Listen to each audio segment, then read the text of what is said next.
is Signal and Noise, bringing clarity to data, tech, and AI.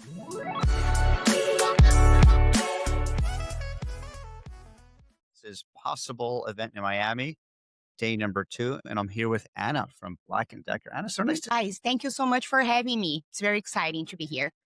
probably Possible last year, wasn't it? Yes, that's when we met in real life after having met at the ANA committee, MarTech committee. There's no substitute for in real life, I don't think. Totally. Yeah. Completely agree.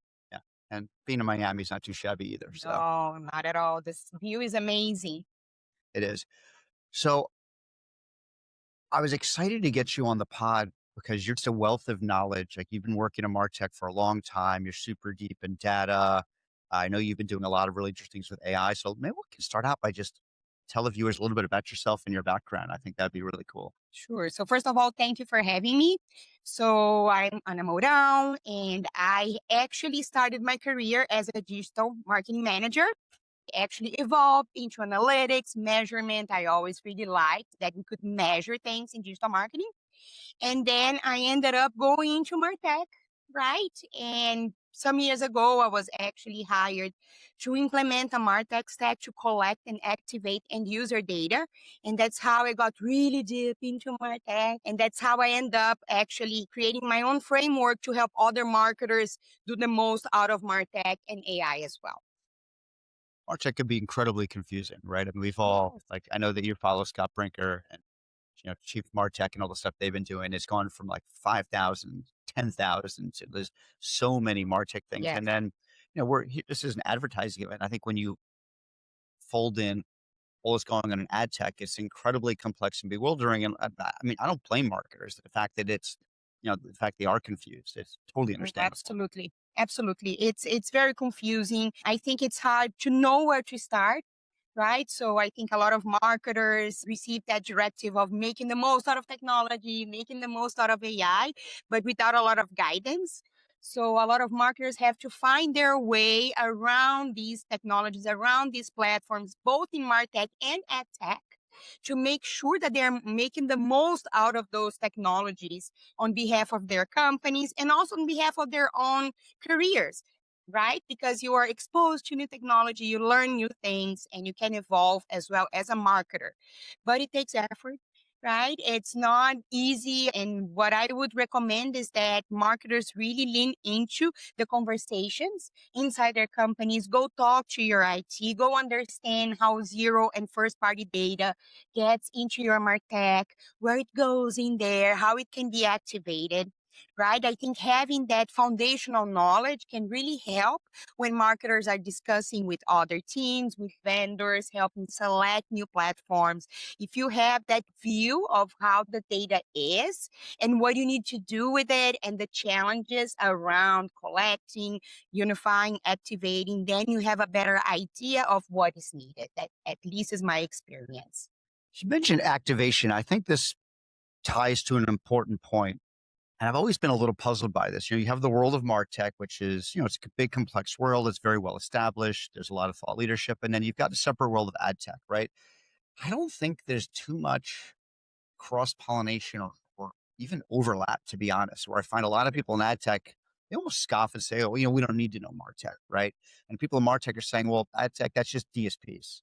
And not realizing, okay, so there's DSPs, there's ad exchanges, there's SSPs, there's clean rooms, which are kind of between MarTech and AdTech. There's different measurement devices. It's incredibly complex. There are thousands of AdTech tools. We have our own AdTech framework that there's some overlap with MarTech, but not as much as you think. But I think those two worlds are starting to get closer together. So I guess the question I have is, like, what do you see in terms of the two worlds? I don't know if they're converging, but at least becoming more linked. Is that something you're seeing? Oh, absolutely. Yes, I think they're becoming more linked. There's more overlap, but in a very positive way, right? Because companies could and should leverage their own zero and first party data to make the most of their media buy, for instance, or understand the overlap of their own audience and the audience in other publications, media platforms. So I think that this separation actually it's in a way artificial, right? Because there's always been overlap. Advertising is part of marketing. So this separation was more towards, I think that the technology ended up siloing a little more, but it shouldn't, right? And I think it's very positive to be in an event like this, possible where you see both advertising and MarTech and very in-depth discussions of AI in both advertising and marketing in general and where they overlap. So I think that's a very good first step. I think that's a good point. Like, possible, is it an event where you can see both worlds? And I think Absolutely. that there aren't too many of those. Can is, I think, the same, but this is probably the only other one where I've seen like all of the MarTech people I know are all here, and all the Mhm. advertising, and and possible even like there's more agency people here and more brands. I mean, I've seen a lot of brand marketers and brand marketing technologists. It's a cool evolution here. Oh, absolutely. And the event has been evolving, right? So this year you see some tracks and some stages that you didn't see last year. So I think the event is also being very smart in evolving with its audience. So I see that conversions growing into the future for this event and maybe others as well. I think another reason why MarTech and AdTech have kind of stayed different is, I mean, for all intents and purposes, I mean, some brands have in-house even media buying, but that's pretty rare, right? I Mhm. think, especially for big global brands, they're Yes. going to continue to work with agencies for a lot of reasons. But I think that that's part of the reason is that AdTech is executed. In many of the contracts even sit with agencies. So I think that's kind of led to this division. That, I mean, I agree with you. I'm starting Also, to see yeah. and maybe first party data is that kind of bridge between the two. I mean, Oh, thoughts on absolutely. that? Absolutely. Yes. That's at least my experience is through the zero and first party data, right? So let's make the most out of our paid media budget by making sure that we start by telling the platform or the media company, okay, we want to find people like this, but not exactly these because they already are with us. So this helps us then go and expand that audience, but making sure that we also improve our cost per acquisition, for instance. So when we first started using our zero and first party data, that's the first benefit we saw. Targeting, so you're able to like better target people who, not, you're Exactly. saying you suppressed your existing customers, right? Exactly. Exactly. Okay, so these are like targeting people who look like your existing customers. I bet with all that incredible first party data you have, with lifetime value, you have purchase history, so I bet you can really get granular and like hyper targeted in terms of building those audiences. Oh, absolutely. And then you can find like the most engaged or the most valuable customers you have, the ones that convert the most, and say, okay, I want to start with those, right? So you don't have to give everybody together in order to do good segmentation. You can also segment your first party data first and then go after those specific audiences. And that's really powerful because it really creates the foundation upon which we can then add more on top, right? So we start with the first party data and then we say, oh, now I also want people who are interested in this and that, but there's an overlap with the first party data. So it's really helpful. And I think it's also very helpful for retail media as well. That you led me to my next question. So Mhm. which, like, looking at activation, like which channels, like for this, like using lookalikes for suppression and using first party data for suppression and lookalikes, like what channels for activation have you had the most success? And it sounds like retail media is one of them, but are you doing any open web? Like, if you could elaborate on that, that would be amazing.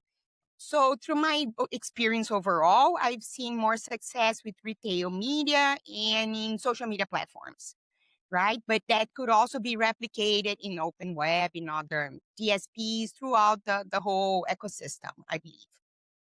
And like, how does that work? I mean, I'm assuming you work with an agency that does the media buys, or do you do that in house? For some of those experiences, we did the buying house, right? But could also work with an agency because when we leverage the first party data, the way we do it, we send it very much encrypted, right? Very safely to the platform itself. And then the agency can see the counts, but cannot see the PII, right? So So it's super safe. got it. So you're either uploading to some secure method, whether it's a clean room or something else. Okay. Exactly.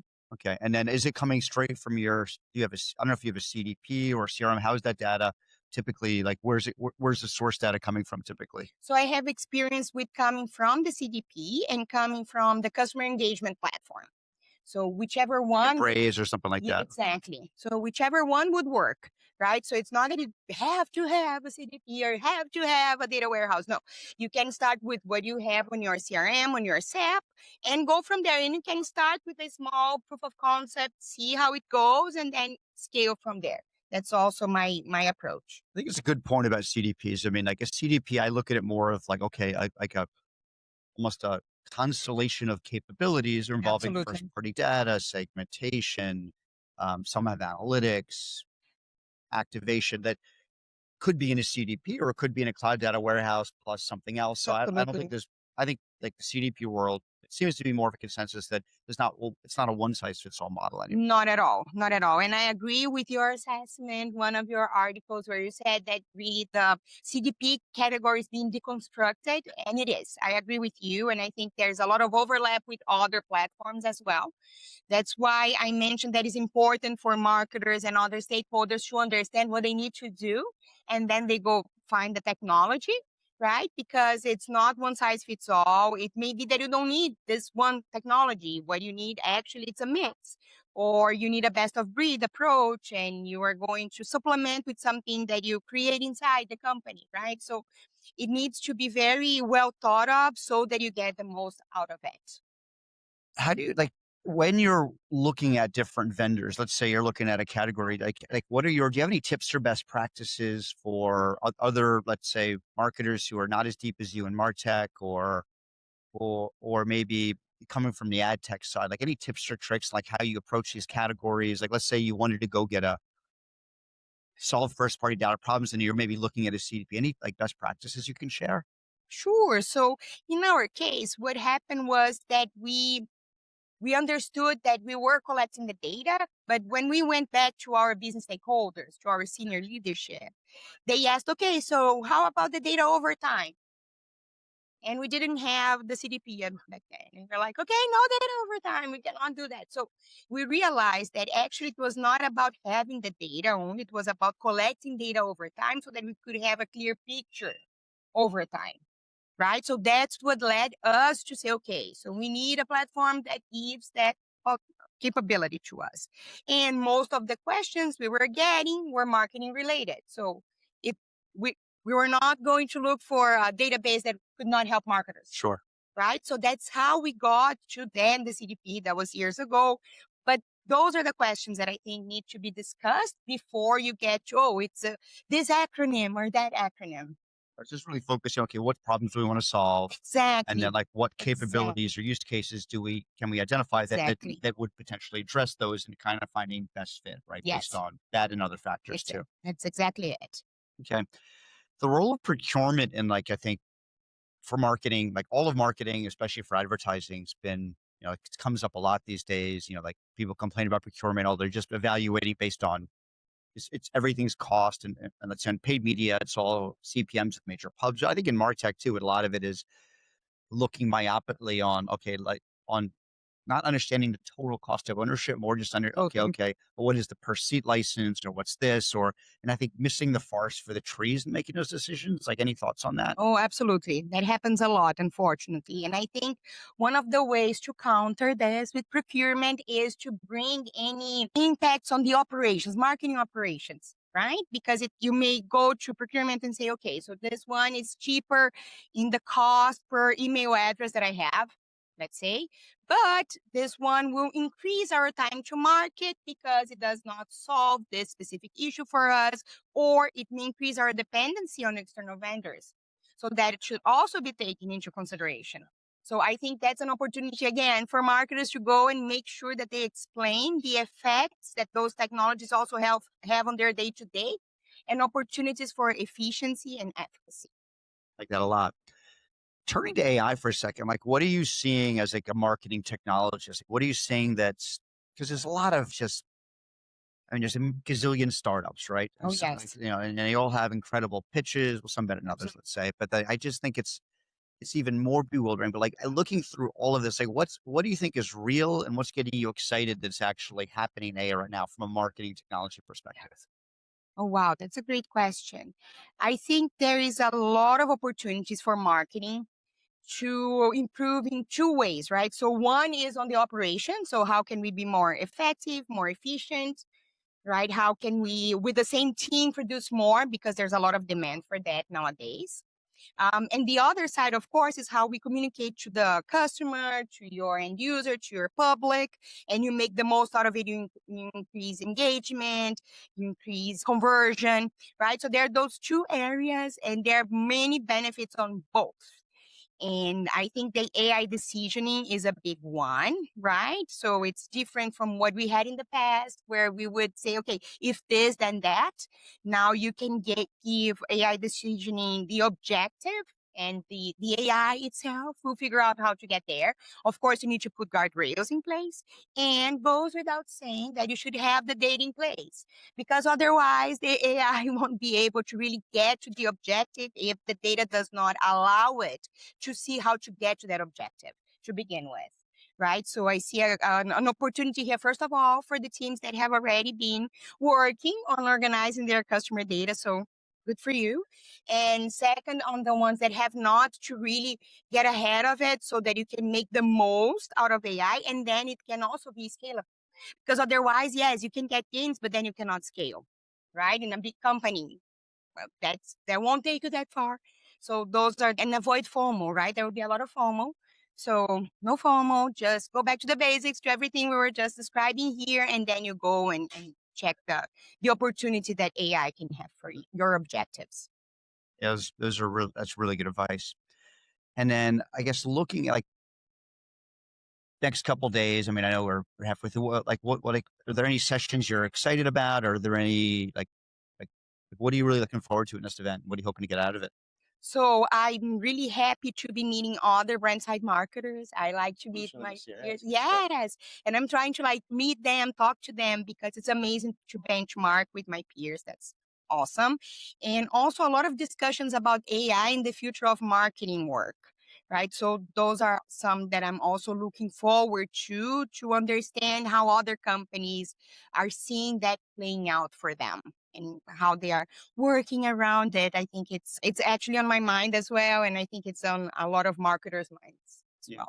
Well, it's impressive. They've done a really good job incenting brands to come here. I've noticed that. Yes. And this year, I mean, I'm with Omnicom, and like I've noticed more big agency people. I mean, like 2 years ago, there are very few. So it's been a nice evolution to see that.